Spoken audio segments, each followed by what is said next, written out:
তাই মর্যাদা পুরুষোত্তম কেন বলা হচ্ছে? মর্যাদা পুরুষোত্তমটা কেন, দুটো কথা আছে। আমি রামচন্দ্রকে ঠিক পুরুষোত্তম বলতে একটু কুণ্ঠিত থাকি, কিন্তু এই শব্দটা চালু হয়ে গেছে, মর্যাদা পুরুষোত্তম বলাই যায় তাকে এক অর্থে। মর্যাদা পুরুষোত্তমই বলা যায়, কিন্তু পুরুষোত্তম বলছি যদি বলি, পুরুষোত্তম কিন্তু বিষ্ণুকে বলা হয়। ওখানে একটা শ্লোক আছে, নদীষু গঙ্গা পুরুষেষু বিষ্ণু, কতগুলো এরকম বলা হচ্ছে, কাব্যেষু মাঘ কবি কালিদাস, এরকম পরপর পরপর কতগুলো, এদের মধ্যে এ সবচেয়ে ভালো, এরকম করে পুরুষেষু বিষ্ণু, বিষ্ণু হচ্ছেন পুরুষোত্তম, এইটা বলা হয় তাকে। সেই অর্থে কিন্তু কৃষ্ণকেও কখনো পুরুষোত্তম বলে বলা হয় না, বিষ্ণুকেই পুরুষোত্তম বলা হয়। কিন্তু কৃষ্ণ কোথায় পুরুষোত্তম? তিনি হচ্ছেন লীলা পুরুষোত্তম, রামচন্দ্র হচ্ছেন মর্যাদা পুরুষোত্তম। মর্যাদা কাকে বলে? যারা ব্যবহার করেন, তথাকথিত ভাবে যারা ব্যবহার করেন, তারাও মর্যাদার কোনো মানে জানেন না। মর্যাদা মানে হচ্ছে সীমা। এটা ব্যবহার করা হয়েছিল, জেনারেলি এটা ব্যবহার করা হয় সমুদ্রের সঙ্গে ব্যবহার করা হয়, যে সমুদ্র যদি বেলাভূমি অতিক্রম করে না, তার মানে সমুদ্র মর্যাদা অতিক্রম করে না। আচ্ছা, এটা স্বয়ং কইকেই দশরথকে বলছে, যে সত্য যেটা বস্তু, সেই সত্যটা তুমি বলো।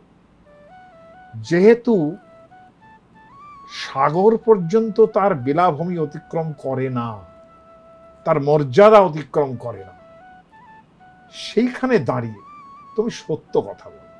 তাহলে সত্য কথা শুধু নয়, যে কোনো জায়গায় দেখো, পিতৃ সত্য পালন করার জন্য রামচন্দ্র বনে যাচ্ছে, তাহলে কতটা তার মর্যাদা লঙ্ঘন না করার ব্যাপার, যে নিজেরও নয়, কতটা তিনি পিতার জন্য করছেন, যে তিনি পিতার জন্য বনে যাচ্ছেন।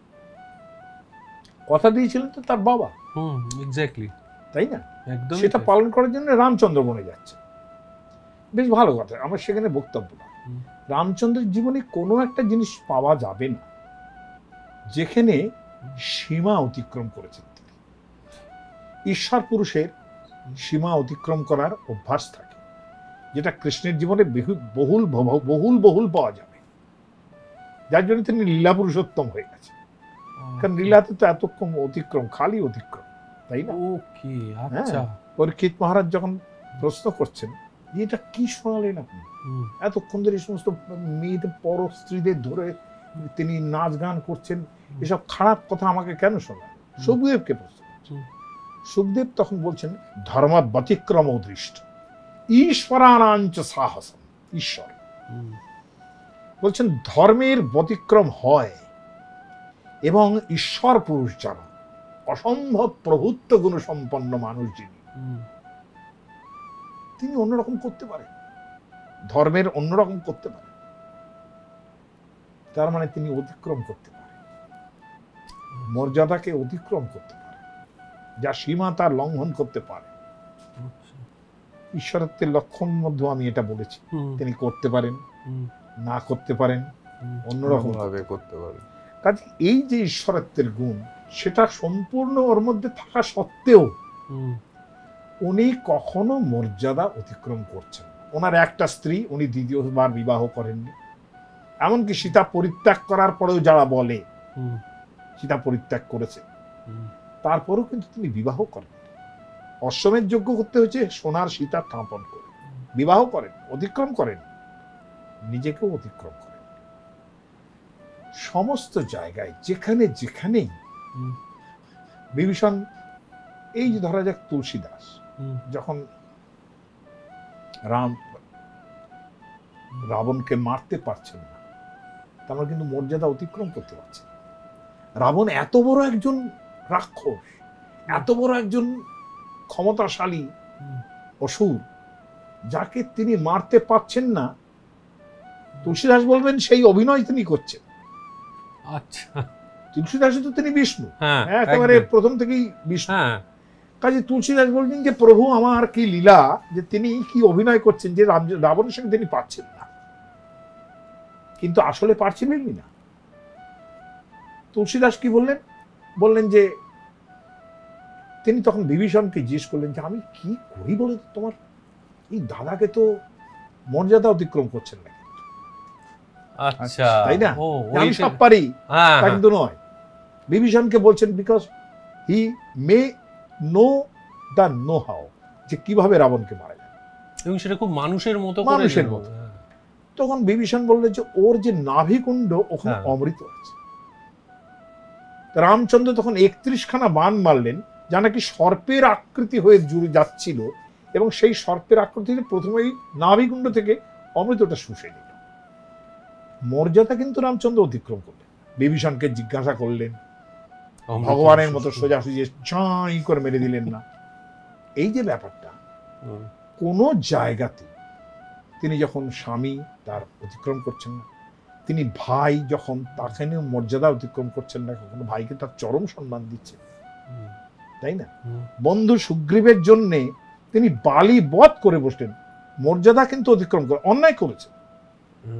রামচন্দ্রের এটা এতটাই অন্যায় যে কৃত্তিবাস পণ্ডিত যখন তার রামায়ণ লিখছে, সেখানে ভনিতাতে কবিরা নিজের মতটা জানায়।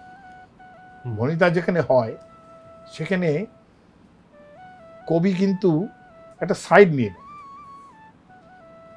হ্যাঁ, ভনিতা এমন একটা মজার জিনিস। ভনিতা নিয়ে আমার একটা খুব বড় লেখার ইচ্ছে আছে, কবে পারবো জানি না।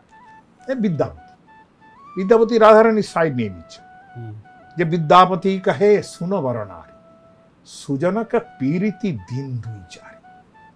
এই যে বড় মানুষের সঙ্গে প্রেম করতে যেও না, এত ধুরন্ধর প্রেমিক তোমার, সুজনক পীড়িতি দিন দুই চারি, 2-4 দিনের বেশি ভালোবাসতে পারে না। সাইড নিয়ে নেয়। যেখানে কৃত্তিবাস ভনিতা করছেন বালিবধের পর, কৃত্তিবাস পণ্ডিতের ঘটিল বিষাদ, বালি বধ করি রাম ঘটালে প্রমাদ।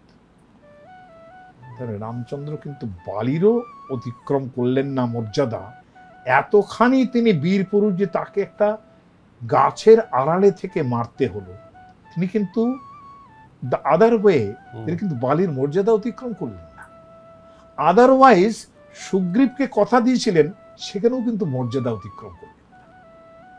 দিস ইজ মর্যাদা, সীমা অতিক্রম করেন না তিনি কখন। কিন্তু তাহলে মরালিটির ক্ষেত্রে এটা কিভাবে হলো? বালিকে যে লুকিয়ে মারলেন, তাতে তো তাকে প্রশংসাই করা হলো যে বালিকে লুকিয়ে মারতে হচ্ছে তাকে। ওই রকম লোককে, যার ধনুক একটা বাণে সমস্ত ধ্বংস হয়ে যেতে পারে, সেই লোককেও লুকিয়ে মারতে হচ্ছে, এটা বালিকে সম্মান দেওয়া নয়, বালিকে মহিমান্বিত। আধারমে ভাবো, সব জিনিসটাই তো আর অভিধাবৃত্তি নয়, যা বললাম তাই অর্থ, তাই তো নয়। অর্থটা তো ব্যঞ্জনাতেও বুঝতে হবে তোমাকে। এটা কত বড় সম্মান যে একটা লোককে তাকে লুকিয়ে মারতে হচ্ছে, রামচন্দ্রকে, যিনি ভবিষ্যতে রাবণ বধ করবেন। তাহলে এটাও তো মর্যাদা অতিক্রম করছে।